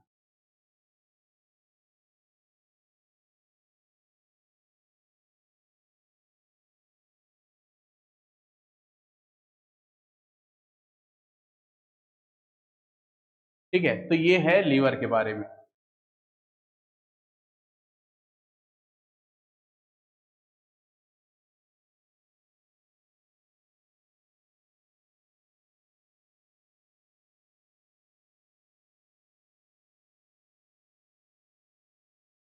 देखिए लीवर के बारे में इतना है, बस एक चीज और याद रखिएगा, जब भ्रूण होता है, यानी कि बच्चा का जन्म होता है माँ के पेट में, तो उसे भ्रूण कहते हैं, ठीक है। तो वो जो भ्रूण होता है, अगर आपसे पूछा जाए कि भ्रूण में, ठीक है, आरबीसी का निर्माण कहाँ होता है, तो वो लीवर में होता है। जब एडल्ट हो जाते हैं तो हमारी बोन मैरो में होता है आरबीसी का निर्माण, लेकिन भ्रूण में अगर बोला जाए तो भ्रूण में कहाँ होता है? तो वो लीवर में होता है। लीवर में इसका क्या होता है? निर्माण।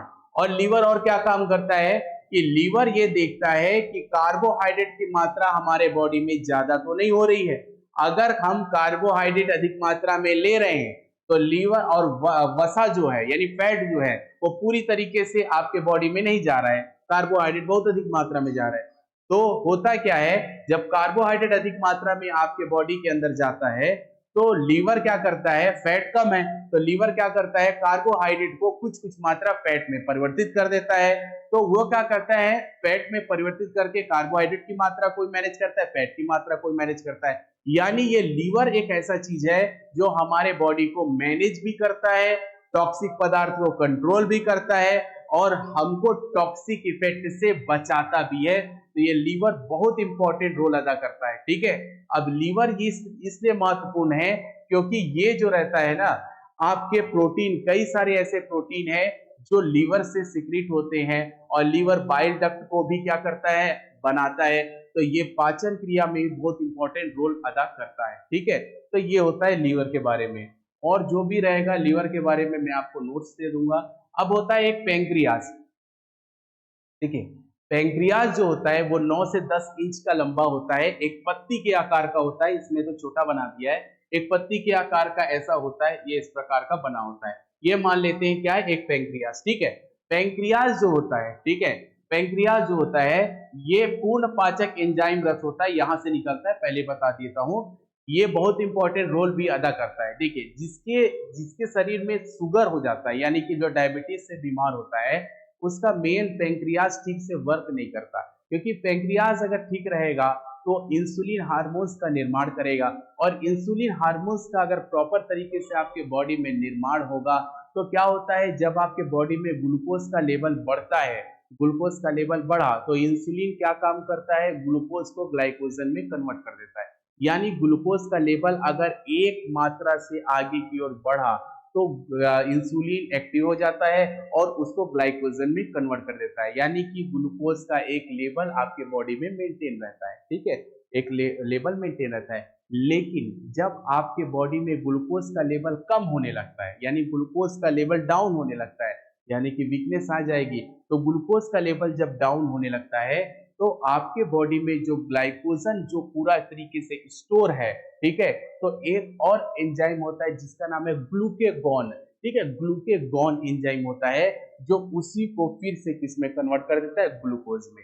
यानी इंसुलिन उसको ग्लूकोज से ग्लाइकोजन में कन्वर्ट करता है और ग्लूकेगॉन जो रहता है वो ग्लाइकोजन को ग्लूकोज में कन्वर्ट कर देता है। यानी हमारे बॉडी में ये जो पेंक्रियाज रहता है ये अच्छे से अगर वर्क करे तो डायबिटीज प्रॉब्लम नहीं आती। ये प्रॉपर तरीके से वर्क नहीं करता है तो ना ग्लूकेगॉन अच्छे से स्रावित हो पाता है, ना इंसुलिन अच्छे से स्रावित हो पाता है। इसीलिए फिर क्या लिया जाता है, मेडिसिन ली जाती है, और क्या ली जाती है, अलग से इंजेक्शन लगाया जाता है। ये दो टाइप के होते हैं, टाइप 1 डायबिटीज होता है, टाइप 2 डायबिटीज होता है। जो टाइप 1 रहता है वो बहुत ही पेनफुल रहता है क्योंकि इसमें इंजेक्शन लेना पड़ता है। अगर आप जैसे ही खाना खाओगे तो उसके पहले एक इंजेक्शन लोगे जिससे आपके बॉडी में इंसुलिन बने, और बनने के बाद वो उसको किस में कन्वर्ट करे, ग्लाइकोजन में कन्वर्ट करे, जिससे आपका जो बॉडी में ब्लड लेवल है वो मेंटेन रहे। टाइप 2 में क्या होता है, आपको कंटिन्यू मेडिसिन लेना पड़ता है। ठीक है, मेडिसिन लिया जाता है फिर खाना खाया जाता है जिससे मेडिसिन अंदर जाए और इंसुलिन को एक्टिवेट करे, फिर इंसुलिन क्या करे, उसको किस में कन्वर्ट करे, आपका ग्लाइकोजन में। तो इस प्रकार की प्रक्रिया होती है। तो हमारे बॉडी में पेंक्रियाज हो गया, लीवर हो गया, इनका भी बहुत महत्वपूर्ण योगदान रहता है। तो ये आपका पाचन तंत्र हो गया। ठीक है, आपको इसका पीडीएफ जो है वो भी मिल जाएगा। ठीक है, उसमें सारी चीज रहेंगे। अगले क्लास में हम लोग जितना भी आज तक पाचन तंत्र से जो भी क्वेश्चन आया है, चाहे वो बड़ी एग्जाम में आया हो चाहे वो छोटे एग्जाम में आया हो, ठीक है, सारे के सारे का हम लोग डिस्कस करेंगे। मैं आपको हर एक चीज समझा दूंगा। ठीक है, अगली क्लास में पार्ट 3 में हम उसी का अध्ययन करेंगे। ठीक है, अगर आपको कोई प्रॉब्लम हो या कुछ नहीं समझ में आया है तो आप डिस्क्रिप्शन बॉक्स में उसको लिख भी सकते हैं। ठीक है, थैंक यू।